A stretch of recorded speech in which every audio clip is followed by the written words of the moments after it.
4층에 올라오시면 저희 사택이 있고 당회장실이 있습니다. 제 방에 앉아서 당회장실에 앉아서 창을 열면 제일 먼저 보이는 것이 있습니다. 옆에 소래중학교가 보이고 소래고등학교가 보이고 작년부터인가 보이기 시작한 것이 있습니다. 할라 비발디 아파트가 올라가는 모습이 이제 보이기 시작한 것입니다. 소래고등학교 옆에 있는 짓고 있는 아파트라 안 볼 수가 없어요. 항상 집에서 거실에서 식탁에서 밥 먹을 때도 보이고 창에서 제 방에서 앉아서 책 보려고 앉았을 때도 창만 열면 그게 보입니다. 그럼 목사들은 뭘 생각하겠습니까? 나도 저기 가서 살았으면 그거 아니고 하나님이 저 중에서 한 10%만 10%는 많은 것 같습니다. 한 5%도 많으시면 한 2%만이라도 입주자들 중에 좀 보내주시면 어떻겠습니까? 하고 하나님 앞에 딜하면서 기도하곤 합니다. 저 건물이 47층이라고 하고 그 맞은편에 롯데캐슬은 49층짜리라고 합니다. 내년 9월 달에 입주를 한다고 하는데 앉아 있을 때마다 보면 이게 올라가는 것이 매일매일 매주 보이는 거예요. 지금은 몇 층까지 올라갔는지 모르겠는데 한 30층 이상 올라간 것 같습니다. 보이지 않던 곳에서부터 시작해서 지금은 창을 다 넘어서 이제 그 창 밑으로 가야 이제 보이게 됩니다. 다 완공되면 얼마나 높이 이제 보이겠습니까? 비발디 아파트가 현재 건축 중인 것입니다. 이것을 여러분과 저 우리 신앙생활에도 적용하여 설명할 수가 있습니다. 여러분과 저 우리의 신앙도 마찬가지입니다. 우리의 신앙도 건축 중입니다. 우리의 신앙, 우리 중에 내 신앙은 건축이 끝났습니다. 입주했습니다. 그런 사람이 있습니까? 없습니다. 여러분과 저 우리의 신앙도 여전히 건축 중이라 하는 것이죠. 우리 믿음은 세워지고 있습니다. 이것을 교리적인 용어로 성화라 이렇게 말합니다. 지난 수요일 날 우리가 소요리문답 시간에 배웠죠. 소요리문답 강의 제35문 소요리문답 제35문에서 성화란 하나님께서 값없이 주시는 은혜의 역사인데 우리가 잃어버렸던 하나님의 형상을 회복하며 전 인격에 걸쳐서 새롭게 변화되는 과정 이렇게 정의합니다. 과정입니다. 변화되는 과정. 죄는 점점 덜 짓게 되고 의로운 삶은 점점 더 살게 되는 과정 이게 바로 성화입니다. 예수님을 믿는 믿음의 세계에 발을 들여놓은 후부터 하나님은 여러분과 저 우리 삶에 일어나는 수많은 사건들을 통하여 우리를 변화시키시고 고쳐가시고 성장시켜 나가시는데 이런 과정을 성화라 이렇게 부릅니다. 우리는 날마다 성도로 성장해 가는 중이고 하나님의 백성이라고 하는 건축물로 지어져 가는 중인 것입니다. 오늘 본문을 통하여 공사 중인 나, 공사 중인 우리, 건축 중인 우리, 성화의 과정에 있는 나 이것을 살펴보면서 은혜를 나누는 그러한 은혜가 있게 되길 바랍니다. 먼저는 인생은 건축물, 하나님은 건축주입니다. 여러분들한테 부탁드리고 싶은 게 있습니다. 설교 듣다가 감동이 되면 아멘 하십시오. 소리를 내세요. 리액션이 필요합니다. 억지로 하라는 거 아닙니다. 감동 안 되면 안 하셔도 상관이 없습니다. 찬송을 할 때 열심히 하시고 요즘 와서 이걸 많이 느끼는 거 왜 이걸 자꾸 느끼는지 모르겠어요. 새벽에도 좀 아멘 하시고 성경 크게 읽을 때 읽으시고 찬송 크게 하시고 기도할 때 소리를 좀 내시고 설교 들을 때 감동이 되면 아니면 속으로라도 하시고 하나님 앞에서 성경은 종종 우리 인생을 건축물에 비유합니다. 유다서 말씀이 그것을 우리에게 보여줍니다. 읽겠습니다. 시작. 사랑하는 자들아 너희는 너희의 지극히 거룩한 믿음 위에 자신을 세우며 성령으로 기도하며 이렇게 말합니다. 여기 세우며라고 하는 거 건축하다, 집을 짓다 이런 뜻입니다. 우리는 모두 인생이라고 하는 집을 짓는 자들이지만 이 일은 우리 자신의 힘이나 실력으로 지을 수 있는 것이 아닙니다. 궁극적으로 여러분과 저 우리 인생을 설계하셨고 완성하실 건축주는 삼위일체 하나님이십니다. 유다서 말씀에서 보는 또 하나 중요한 이 요점이 무엇이냐면 인생이란 건축물의 기초가 어딘가? 믿음이라고 하는 것이죠. 믿음. 지극히 거룩한 믿음 위에 여러분과 저 우리의 인생을 세우셔야 합니다. 그 어떤 선한 행위나 업적이나 성취도 인생 건축물의 기초가 될 수가 없다 하는 것입니다. 행위가 아닌 거예요. 여러분과 저 우리의 신앙을 어디 위에 세울 것인가? 믿음 위에 세우시라 하는 것입니다. 내가 교회를 열심히 섬기고 헌금하고 봉사하고 전도하고 그 차후의 문제입니다. 그 다음인 거죠. 믿음 위에 신앙을 세워나가고 그 다음에 나머지 부분들이 따라와야 되는 것이죠. 마태복음 7장에는 주님께서 인생 건축물의 기초로 말씀하신 것이 하나 더 나옵니다. 마태복음 7장 말씀 보겠습니다. 시작. 그러므로 누구든지 나의 이 말을 듣고 행하는 자는 그 집을 반석 위에 세운 지혜로운 사람 같으리니 비가 내리고 창수가 나고 바람이 불어 그 집에 부딪히되 무너지지 아니하나니 이는 주추를 반석 위에 놓은 까닭이요 나의 이 말을 듣고 행하지 아니하는 자는 그 집을 모래 위에 지은 어리석은 사람 같으리니 비가 내리고 창수가 나고 바람이 불어 그 집에 부딪힘에 무너져. 여기서 주님께서는 행위를 말씀하고 있는 것처럼 보이지 않습니까? 근데 그렇지가 않습니다. 이 말씀은 믿음 위에 자신을 세우라 라고 하는 주님의 말씀과 충돌하는 것처럼 보이지만 실제로는 그렇지가 않다는 것이죠. 여기서 말하는 행위, 나의 이 말을 듣고 행하는 자, 나의 이 말을 듣고 행하지 아니하는 자 할 때 이 행위라고 하는 것은 말씀을 듣고 순종하는 여부를 의미하는 것입니다. 자, 보세요. 지금 여기 계신 우리 성도님들이 앉아서 설교를 듣습니다. 말씀을 듣습니다. 여러분들이 오늘도 제 설교를 듣고 있는 거죠. 그러나 들어서 깨달은 말씀을 순종하느냐, 이건 다른 문제가 되는 것이죠. 듣는 건 다 앉아서 듣고 계시잖아요. 그런데 듣고 나서 밖에 나가서 이 말씀을 순종하는가 그렇지 않은가, 여기서부터 이제 달라지기 시작하는 것입니다. 둘로 갈라지는 거예요. 평생 예배당에서 바르고 좋은 말씀을 들었다는 사실이 우리 인생의 건축물을 반석 위에 든든히 세웠다라고 하는 것을 보장해 주는가? 그렇지 않습니다. 듣는 거는 얼마든지 들을 수 있죠. 유명한 설교자들의 설교, 인터넷 들어가서 유튜브 들어가면 얼마든지 들을 수가 있습니다. 그 들은 말씀이 다 우리를 세워줍니까? 그 들은 말씀이 다 우리를 견고한 하나님의 백성으로 세워줍니까? 그걸 보장해 줍니까? 그렇지 않죠. 멀리 갈 필요도 없죠. 예수님 말씀 들은 사람들이 다 회심했습니까? 바울의 설교를 들었다고 해서 그 사람들이 다 참된 성도가 됐습니까? 스데반 설교가 마치고 났을 때 어떻게 됐습니까? 돌 들어서 스데반을 치지 않았습니까? 설교를 듣는다고 해서 그것이 나를 견고한 믿음 위에 세워주는 확실한 근거가 되는 것은 아닌 것입니다. 중요한 것은 듣고 나서 반응하는 내 마음이 중요한 거죠. 정말 들은 말씀 앞에 내가 어떻게 저 말씀을 내 것으로 만들어서 하나님의 사람으로 성당에 갈 것인가, 이게 중요한 것입니다. 그래서 제가 전에 기도의 시간에도 말씀드린 게 뭡니까? 자, 듣는 건 듣는 것입니다. 듣고 나서 오늘 들은 말씀을 내 영혼에 간직하고 보관하려고 하면 뭘 해야 된다고 했습니까? 뭘 해야 된다고 했죠? 기도를 하시라고 그랬죠. 기도를 해야 뿌려놓은 씨앗을 꼭꼭 다지고 발로 밟아서 씨앗을 잘 심고 물 주는 행위가 되는 것입니다. 기도하여 내 것으로 삼고, 기도하여 하나님, 내가 오늘 들은 말씀을 이걸 간직하면서 이대로 살기를 원합니다. 그렇게 됐을 때 그것이 내 것이 될 가능성이 많아지는 것입니다. 하나님께서 인정하시는 순종은 믿음이 만들어내는 순종뿐인 것입니다.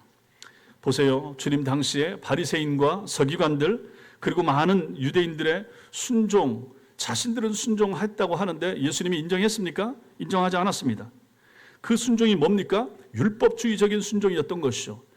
하나님의 말씀에 율법에 나와 있으니까 내 마음은 별로 없는데 행동만, 형식만 따라서 행한 거예요. 11조는 식물에서 수확한 것까지 하는 것처럼 열심히 하고 길거리에 나가서 손들고 기도하고 금식하고 했는데 주님이 그거 인정했습니까? 인정하지 않으셨다 하는 것이죠. 율법적인 순종은 그래서 하면 할수록 어떻게 됩니까? 나한테 마이너스가 되는 거예요. 마음이 따르지 않는 그러한 율법적인 순종은 자기 의만 세우는 거예요. 내가 이거 했어. 내가 이거 했어. 내가 전도했어. 내가 뭘 했어. 이게 과연 나한테 무슨 영혼의 유익이 있는가 하는 것입니다. 내가 뭘 하고 나서 입으로 다 나팔을 부는 사람이 있습니다. 그건 뭡니까? 내 영광을 내가 지금 다 받아버린 거예요. 주님은 뭘 모르게 하라고 하시잖아요. 기도하는 것도 마찬가지고 전도하는 것도 마찬가지고 뭘 해도 마찬가지야.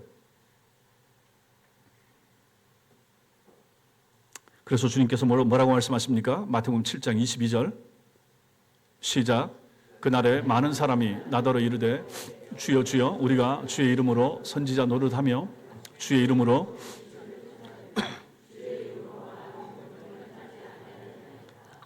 그 다음 절에 23절이 나오는데 거기서 주님이 뭐라고 말씀하십니까? 이 사람들을 뭐라고 말씀하시죠?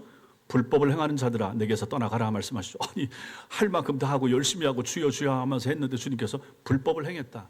내 뜻이 아니다. 이렇게 말씀하시는 거죠.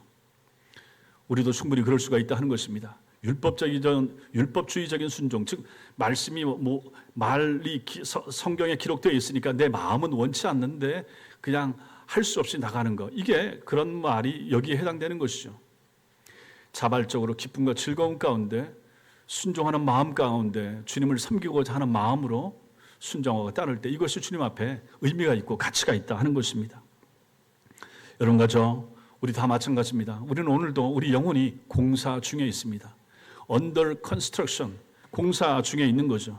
이 공사는 여러분과 저 우리가 사는 동안에 하루도 쉬지 않고 진행이 됩니다. 매일매일 진행됩니다. 리딩 지저스 읽을 때마다 우리의 속사람이 조금씩 자라갑니다. 기도할 때마다, 기도에 참여할 때마다 우리는 모르지만 주 성령께서 우리를 자라가게 하시는 거죠. 키워가게 하시는 거죠. 자라도록 섭리하시는 거죠. 주일날은 그럼 이 공사가 쉬는 거 아니죠. 주일날은 더 많은 공사, 더 열심히 성령께서 우리 속에서 일하시지 않겠습니까? 주일 오전 예배, 오후 예배 참여하고 또 모임에 참여하고 기도하고 아픈 성도들 위로하고 신방하고 사업장을 방문하고 함께 기도해주고 축하해주고 축복해주고 아파하고 힘들어하는 성도를 위로해주고 격려해주고 내가 기도할게 손잡고 기도해주고 한번 울어주고 그때마다 성령께서 우리 속에서 얼마나 역사하시고 일하실 것인가 그때마다 우리는 얼마나 성장해 갈 것인가 생각해 보시라 하는 것입니다. 눈에 보이는 건물 같으면 열심히 짓겠죠. 열심히 투자하겠죠. 그러나 눈에 보이지 않기 때문에 우리가 얼마나 소홀히 하는가. 그러나 정작 중요한 것은 눈에 보이지 않는 우리 내면의 삶을 우리 속사람을 세우는 것이 더 중요한 게 아닌가 하는 것을 우리는 오늘 말씀에서 보는 것입니다. 그것을 봅니다. 두 번째로 겉사람과 속사람을 대조하는 모습 이걸 보게 됩니다.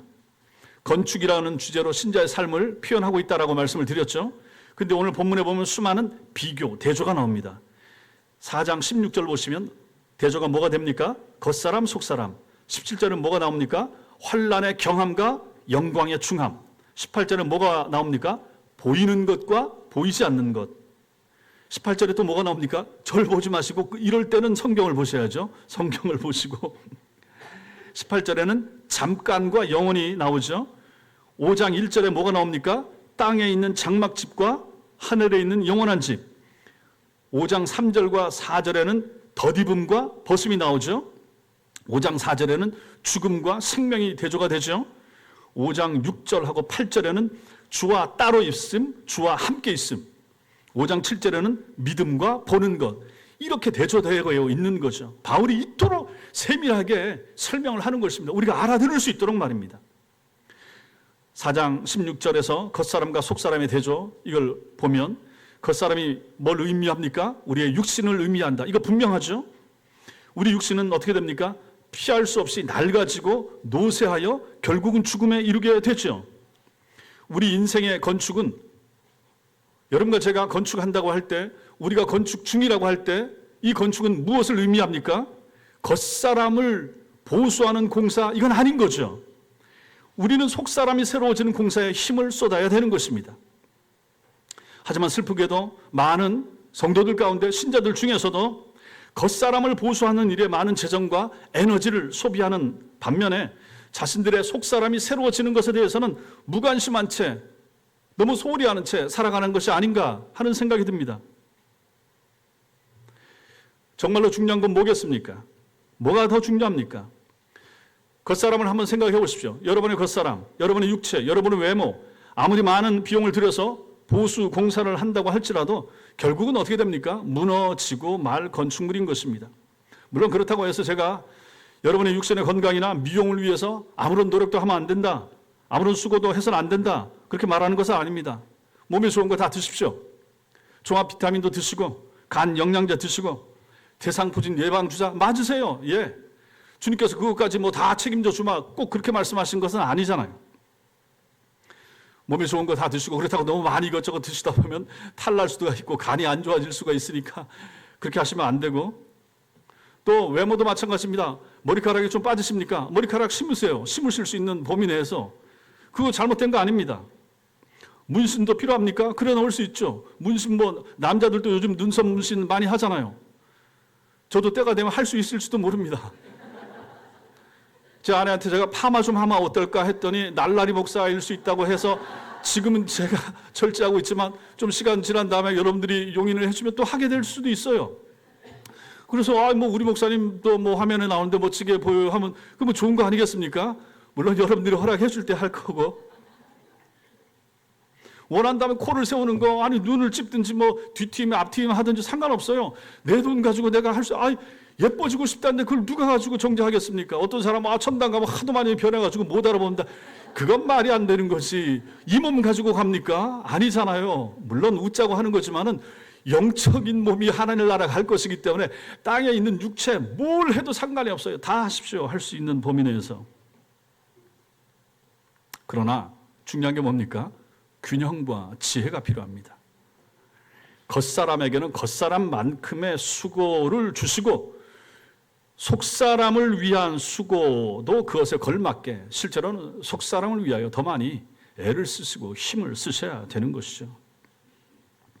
그게 옳다라고 하는 것입니다. 바울은 고린도후서 5장 1절에서 땅에 있는 장막집과 하늘에 있는 영원한 집으로 겉사람과 속사람을 설명합니다. 여기 하늘에 있는 영원한 집이 천국을 말하는 게 아닙니다. 하나님 나라 들어가서 누리게 될 영화롭게 변한 우리 몸을 설명하는 거예요. 땅에 있는 우리의 장막집, 우리의 육체 언젠가 무너지죠. 이거 부인할 사람은 아무도 없습니다. 날과 짐과 그 결과인 죽음은 피할 수가 없죠. 장막집인 이거 임시거처죠. 이걸 가지고 영어 성경에는 텐트라고 나옵니다. 텐트죠. 텐트는 잠깐 야외에 갔을 때 폈다가 걷는 거죠. 우리 영혼의 임시거처인 우리 육체가 무너지고 죽음의 시간이 찾아오는 순간이 오게 될 것이다. 그때 우리 영혼에게는 하나님께서 지으신 영원한 집, 새로운 몸, 부활의 몸이 주어지게 될 것입니다. 물론 부활의 몸은 예수님이 오신 다음에 이루어질 것이고, 여러분과 제가 이 땅 살다가 떠나게 가게 되면 우리의 영혼, 이 영적인 몸을 가지고 하나님 나라 일단 들어가서 산다 하는 것이죠. 육신이란 장막집, 우리의 육체, 이것은 영구적으로 거할 수 있는 영구 거처가 아니기 때문에 장막집에게는 장막집만큼의 수고를 쏟아부으면 되는 것입니다. 그러나 하늘에 있는, 하늘에서 여러분과 제가 누리고 살게 될 우리의 영원한 집을 위해서는 그 영원한 가치만큼의 수고가 필요하다 하는 것이죠. 이게 정말로 중요한 것입니다. 여러분의 속사람을 위한 수고, 여러분의 영혼을 위한 수고를 아끼지 말라는 것입니다. 고린도후서 4장 7절 말씀, 4장 7절, 그 앞에도 나오죠. 4장 7절 같이 읽겠습니다. 시작. 우리가 이 보배를 질그릇에 가졌으니 이는 심히 큰 능력은 하나님께 있고 우리에게 있지 아니함을 알게 하려 함이라. 여기 보십시오. 질그릇은 이거 별 가치가 없는 그릇이잖아요. 그냥 막 쓰는 그릇, 아무데나 굴릴 수 있는 그릇, 질그릇이죠. 거기에 영광스러운 보배를 담고 있다. 보배가 뭡니까? 복음이죠. 영광의 복음이죠. 보배가 뭡니까? 예수 그리스도입니다. 보배가 우리 몸속에 담겨 있는 거예요. 보배는 예수 그리스도입니다. 질그릇은 뭡니까? 우리 몸입니다. 우리 몸속에 예수께서 오신 거죠. 이 질그릇 속에 보배를 담고 있는 것입니다. 뭐가 중요합니까? 뭐가 중요하죠? 보배가 중요하죠. 그 보배는 뭐라고요? 복음이고 예수 그리스도십니다. 신자의 겉사람은 질그릇입니다. 거기에 많은 투자를 한다고 해서 질그릇이 도자기로 바뀌는 것은 아닙니다. 질그릇의 가치는 그것이 무엇을 담고 있는가로 결정되는 것이죠. 질그릇인 우리 육신이 늙고 낡아진다고 해도 그것에 담고 있는 영광과 복음, 영광의 복음, 그리고 그리스도, 이걸 낡아지게 합니까? 그렇지 못합니다. 낡아질수록, 우리의 육체가 낡아질수록 도리어 그 안에 담긴 영광스러운 보배, 예수 그리스도 더 빛날 뿐입니다. 그렇잖아요. 여러분과 제가, 우리 권사님들 보십시오. 신앙생활 오래 하시고 긴 시간 하시고 70이 넘으시고 80이 넘으시고 육체는 약해져가고 겉사람은 후패해져가지만 속사람, 속에 있는 영혼, 예수 그리스도를 향한 열망과 뜨거움과 주님을 사랑하는 마음, 그것은 젊은 날보다 40대, 50대보다 지금도 훨씬 뜨거워지고 더 강해지지 않았습니까? 그만큼 더 속사람이 강력해지고 속사람이 더 잘 세워져 가고 있다 하는 것입니다. 이게 중요한 것이죠. 그러므로 여러분과 제가 신경 써야 할 것은 질그릇 자체가 아닌 그 안에 담긴 보배입니다. 예수 그리스도입니다. 바울은 겉사람은 낡아지고 속사람은 날로 새로움을 경험하는 것이 바로 그리스도인의 삶이고 이게 바로 지어져가는 중이고 성화의 삶이다 이렇게 표현하는 것입니다. 더구나 고난과 환난을 피할 수 없는 이 세상에서 우리의 겉사람은 낡아짐을 더 많이 경험하게 될 것입니다. 세상이 점점 악해져 가죠. 환경 문제가 더 심해져 가죠. 우리의 몸 점점 더 여러 가지 안 좋은 영향을 많이 받게 될 것이고 자외선의 영향도 마찬가지일 것이고 이름 모를 질병이 더 많이 생기게 될 것이고 이름 모를 박테리아, 균 이것이 우리의 몸을 더 많이 침입하게 될 것입니다. 세상살이 점점 힘들어지게 되죠. 과학 문명이 발달하고 AI가 나오고 하면서 더 좋아질 것 같지만 실제로 더 좋아진다고 느낍니까? 더 피곤해지고 더 어려워지고 더 힘들어지고 더 차이가 많이 나고 뭐 이렇게 되지 않습니까? 이러한 경험 덕분에 비교할 수 없을 정도로 이 영원한 큰 영광이 우리에게 다가온다 하는 것을 우리는 체험하게 될 것입니다. 우리의 몸이 약해지면 약해질수록 우리 몸속에 담고 있는 이 영광이 귀하다 하는 것입니다. 그러니 이 환난의 경험이 아니었다면 우리는 겉사람에게 더 많은 가치를 부여하고 살지 않았겠습니까? 우리가 예수를 믿고 예수를 알게 됐으니 이렇게 살지, 그렇지 않으면 겉사람을 꾸미기 위해서 애쓰고 힘쓰는 사람들의 모습을 보십시오. 신앙 없이 살아가는 사람들은 겉모습, 외모 이게 최고 아니겠습니까? 그러니 돈을 많이 투자하고 이것저것 하죠. 온갖 알 수 없을 정도의 비싼 돈을 들여서 외모를 가꾸고 단장하지 않겠습니까? 집도 적당한 선에서 사면 좋을 텐데 뭐 연예인들 사는 집 청담동의 아이유는 뭐 120짜리 산다 그러더라고요. 와, 그런 집은 어떤 집인가? 거기에 300억짜리 아파트도 있다고 하더군요. 그렇게 겉사람을 위하여, 보이는 것을 위하여 그렇게 투자하고 돈 들인다고 한들 그것이 무슨 가치가 있겠는가 하는 것이죠. 의미가 없다 하는 것입니다. 고린도후서 4장 18절 말씀, 그 말씀 같이 한번 같이 읽겠습니다. 시작.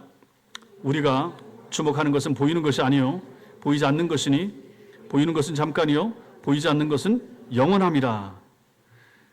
우리가 이 땅에서 당하는 환난 덕분에 우리는 보이는 것, 겉사람이 아니라 보이지 않는 것, 속사람을 주목할 수 있게 됐다는 것입니다.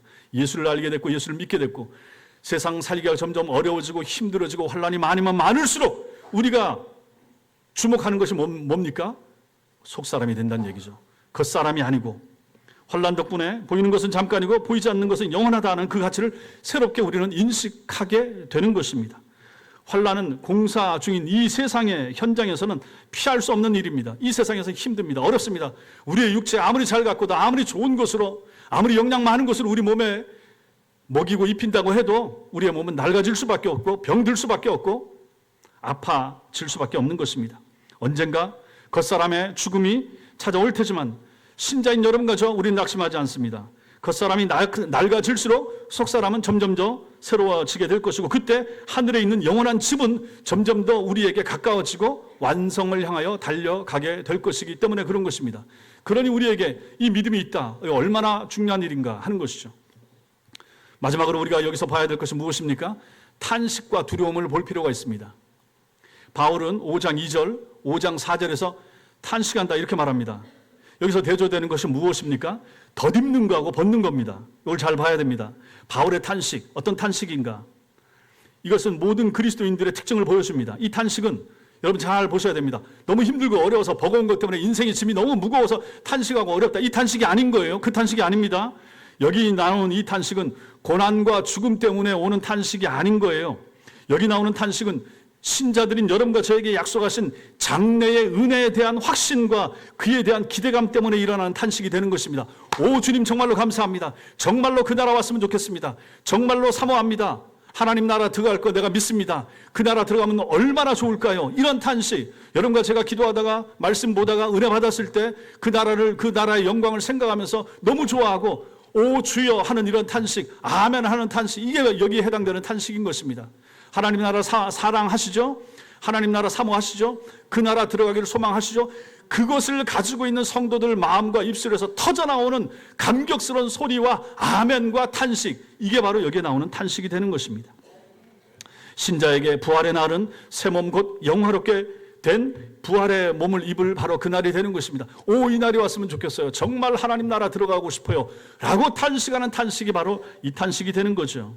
4절을 보세요. 4절에서 여기 벗는다, 이건 죽음을 의미하죠. 육체의 장막을 벗는 거 죽음인 것입니다. 그리고 덧입는 거 덧입죠. 뭘 덧입습니까? 부활의 몸을 입는 거예요. 천국에서 살 수 있는 몸으로 입는 거예요. 영생불사의 몸을 입는 거예요. 사도는 벗고 싶어서 탄식하지 않고 덧입고 싶어서 탄식하는 것입니다. 나 지금 죽고 싶어요, 이게 아닌 것이고, 그냥 내가 살아있는 동안에도 내가 몸이 변화돼서 하나님 나라 들어갈 수 있으면 너무 좋겠어요, 이 마음이 있는 거죠. 엘리야처럼 병거 타고 하늘에 들어갔으면 좋겠어요. 에녹처럼 하나님 나라 들어갔으면 얼마나 좋을까, 이런 마음이 바울에게 있는 거예요. 사실 바울은 자신의 죽음 이후에 언젠가 부활의 날을 맞기를 원한다라기보다도 죽기 전에 주님의 재림과 부활의 몸을 현재의 몸 위에 덧입기를 바라는 그런 마음이 있었던 것이죠. 5장 3절과 4절을 보십시오. 3절 4절 여기 읽겠습니다. 시작. 이렇게 입음은 우리가 벗은 자들로 발견되지 않으려 함이라. 참으로 이 장막에 있는 우리가 짐진 것 같이 탄식하는 것은 벗고자 함이 아니요 오히려 덧입고자 함이니 죽을 것이 생명의 삼킴과 되게 하려 함이라. 예, 제가 지금 말씀드린 내용이 바로 이것이 되는 것입니다. 바울이 이렇게 바란 것은 죽음이 무서워서가 아니라 사랑하는 구주를 원했기 때문입니다. 예수님 너무 사랑해요. 예수님 너무 보고 싶어요. 예수님 나라 들어가길 원합니다. 내가 이 몸 가지고 들어갈 수 있으면 나를 변화시켜 주세요. 이러한 간절한 열망이 바울에게 있었다라고 하는 것입니다. 그래서 바울은 이제 5장 8절처럼 고백하는 것입니다. 5장 8절 시작. 우리가 담대하여 원하는 바는 차라리 몸을 떠나 주와 함께 있는 그것이라. 이렇게 바울에게는 하나님 나라를 향한 이런 열망이 있었다. 속사람에 대한 확신이 자기한테 있었던 것이죠. 이 대목에서 우리가 주목해야 하는 것이 하나 더 있는데, 그것은 바로 여기서 사도가 말하고 있는 이 내용 가운데 있는 두려움과 긴장을 봐야 됩니다. 5장 10절 말씀, 5장 10절 같이 읽겠습니다. 시작. 이는 우리가 다 반드시 그리스도의 심판대 앞에 나타나게 되어 각각 선악간에 그 몸으로 행한 것을 따라 받으려 함이라. 아멘. 여기에 이제 두려움과 긴장이 나타나는 거죠. 신자와 불신자를 막론하고 그리스도의 심판대 앞에 서지 않을 인생은 없습니다. 누구든지 그 심판대 앞에 서야 되는 거죠. 그리스도의 심판대 앞에 설 것을 생각하는 바울의 마음은 단순한 두려움이 있는 것이 아니라 긴장감이 담긴 두려움, 이것을 표현하고 있습니다. 신자는 구원의 확신과 그날 심판대 앞에서 정죄받지 않을 것을 알매도 불구하고 그날을 생각할 때 우리에게 긴장과 두려움이 있는 것은 당연한 것입니다. 예, 우리는 잘못한 것은 땅에서 끝납니다. 모든 잘못한 것은 여기서 다 끝납니다. 허물과 죄는 여기서 끝납니다. 그리고 육신의 몸을 벗고 하나님 앞에 갈 때는 그것은 다 없습니다. 이제는 우리가 이 땅에서 잘한 거, 상 받을 거, 주님 앞에 충성한 거, 속사람을 위해서 애쓴 거, 그것들만 가지고 주님의 심판대 앞에 서게 될 것입니다. 그러나 불신자들은 전혀 그렇지가 않죠. 그러니 신자된 우리가 바울이 말하는 것처럼 야, 그 앞에 설 때 얼마나 가슴 떨릴 것인가, 얼마나 감격스러울 것인가, 얼마나 즐거울 것인가, 그런 마음이 바울에게 있었던 것이죠. 두렵기도 하지만 긴장감, 주님을 배웠는데 그 주님 앞에 어떻게 설 것인가, 이러한 마음이 바울에게 있더라. 그것을 10절에서 이렇게 바울이 표현을 해주고 있는 것입니다. 이러한 두려움과 긴장 속에서 사도가 가지는 또 하나의 특권을 말하고 있는데, 이것이 바로 5장 5절입니다. 5장 5절 읽겠습니다. 시작. 곧 이것을 우리에게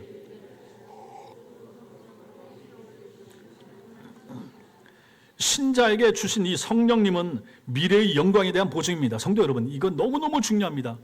수차 제가 말씀드리고 있죠. 성령이 이토록 중요하다. 여러분 성령 받으셨습니까? 성령 받으셨어요? 구원의 확신이 있습니까? 그 성령이 내 속에 있으면 뭐가 보증이 된다고 말합니까?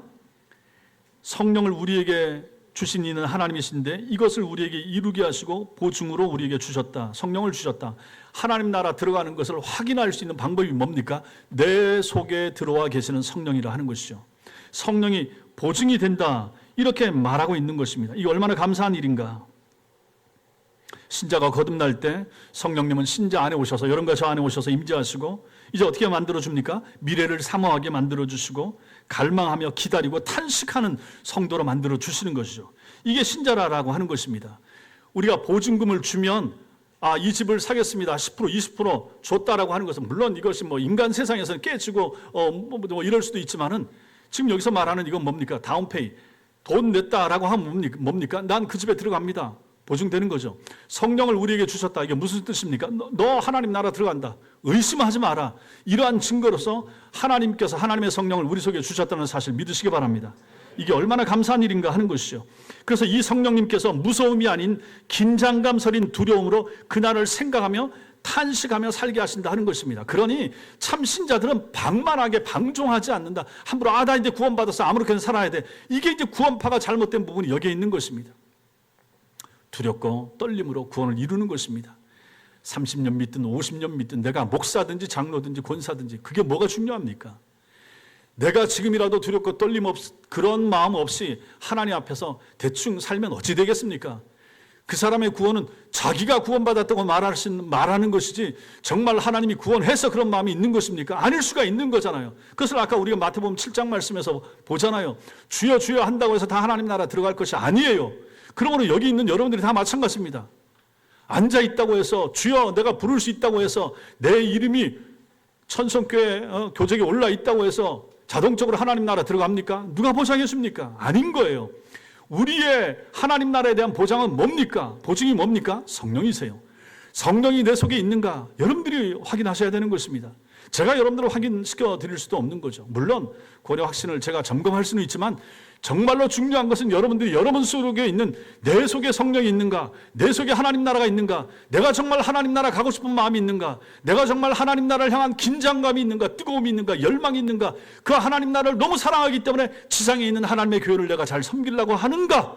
성도들을 아끼는가? 이들이 소중한가? 여기 있는 사람들이 나와 같이 하나님 나라 갈 사람들이라고 하는 생각을 가지고 내가 오늘 신앙생활을 하는가? 이들과 손잡고 구역을 섬기는가? 이들과 함께 전도의 일을 같이 하고자 하는 마음이 내게 있는가? 여러분들은 점검을 하시라 하는 것입니다. 이게 없습니까? 그러면 위험한 거예요. 그 마음이 드셔야 되는 거죠. 그 마음은 어디서 오는가? 성령께서 주신다 하는 것입니다.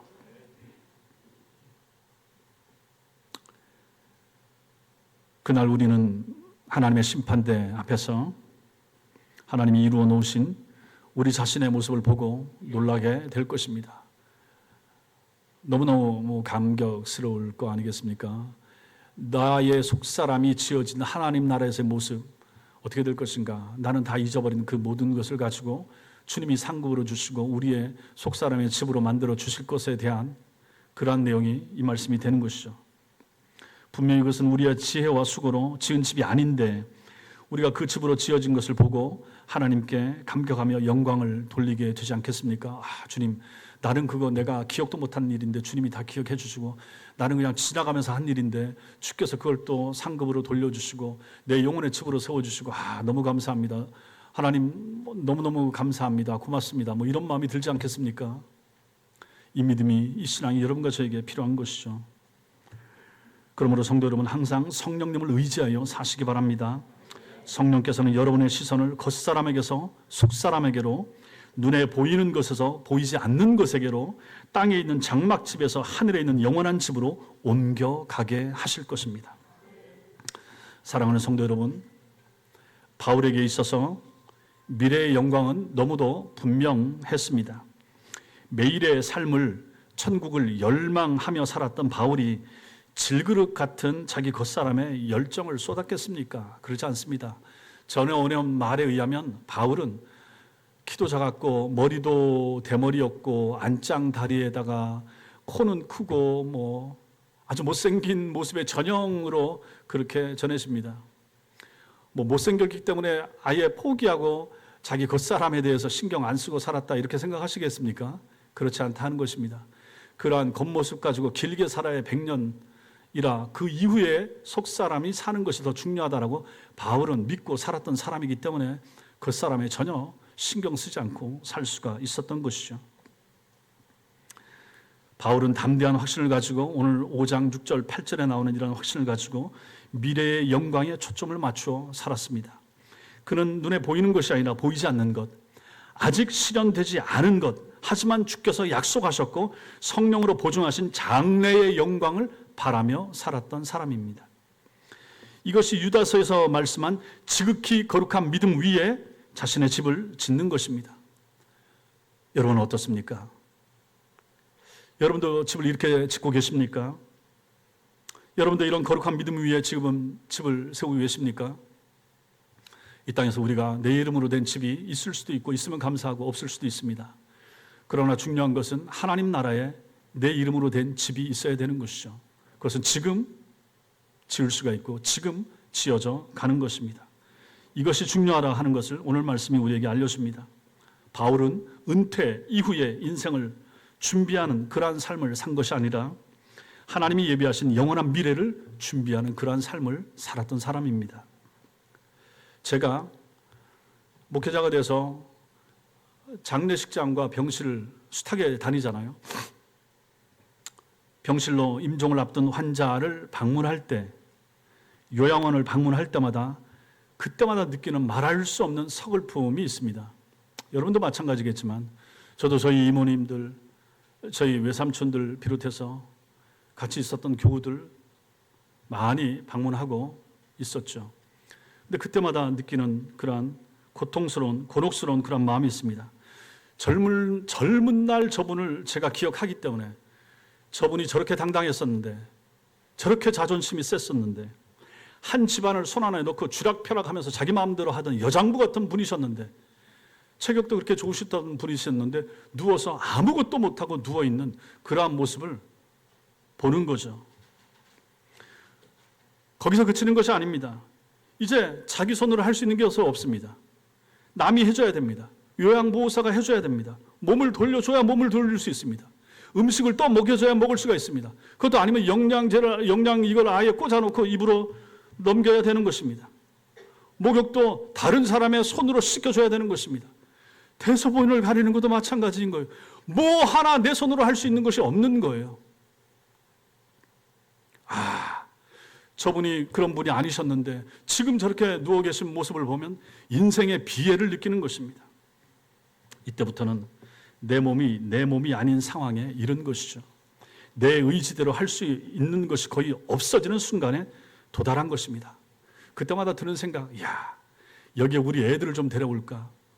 그럴 수는 없지만은 이런 모습을 보고 너희 엄마 아빠도 이렇게 될 거야. 너희도 큰 차이 없을 거야 하는 것을, 인생의 교훈을 미리 가불하여 앞당겨서 보여주고 싶은 마음이 있는 것입니다. 이게 인생이란다.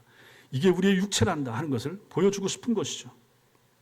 여러분과 저 우리 인생에도 이런 순간은 분명히 올 것입니다. 모양은 다르겠죠. 뭐 돈 많으면 실버타운 들어가서 훨씬 좋은 여건 속에서 들어가겠지만 그럼에도 불구하고 마지막 임종의 순간이 다가오면 다가올수록 이제 내 몸이 아니고 남이 움직여주고 남이 씻겨주고 닦아주는 그런 순간이 오게 될 것이라 하는 것입니다. 이렇게 우리의 겉사람은 매일매일 낡아져 가고 있으며 언젠가 땅에 있는 우리 육신이란 장막이 무너지는 순간은 오고야 말 것입니다. 그때까지 우리가 해야 될 일이 뭡니까? 우리 속사람을 지어져 가는 것이죠. 속사람을 세워져 가는 것이고 속사람을 가꾸어 가는 것입니다. 이게 바로 성화입니다. 우리 인생에 남은 건축의 공정이 얼마인지 모릅니다. 아무도 모릅니다. 공사 현장이 어디입니까? 우리의 속사람입니다. 우리의 속사람 여러분 한번 들여다보십시오. 다른 사람은 볼 수 없습니다. 나만이 볼 수 있습니다. 그 공사 현장을. 우리 내면을 보십시오. 뭐가 있습니까? 뭐가 보입니까? 얼마나 복잡합니까? 얼마나 어수선합니까? 그냥 여러 가지 집기들이 다 있죠. 내 속사람 얼마나 추잡하고 얼마나 더러운가 나만이 볼 수가 있습니다. 그 안을 들여다보면 이 공사 이거 완공될 수 있을까? 중간에 무너지지 않을까? 별별 생각이 다 들 수도 있을 것입니다. 완공을 확신하지 못할 수도 있죠. 그러나 걱정하지 마십시오. 그 일을 시작하신 분이 누구신가? 하나님이십니다. 그러면 어떻게 될까요? 마치기도 하시는 것이죠. 성령을 통하여 하나님께서는 그렇게 그 일을 하실 것이라 하는 것입니다. 그 공사를 마치는 날이 바로 우리 죽음의 날이 될 것이고 우리가 영화롭게 변화되는 날이 될 것입니다. 그리고 우리는 예수 그리스도의 심판대 앞에 서게 될 것입니다. 그때 우리는 하나님이 지으신 하늘에 있는 영원한 우리의 집을 보게 될 것입니다. 그리고 그 놀라운 건축물이 바로 우리 자신이라는 사실을 발견하면서 하나님 앞에서 놀라게 될 것입니다.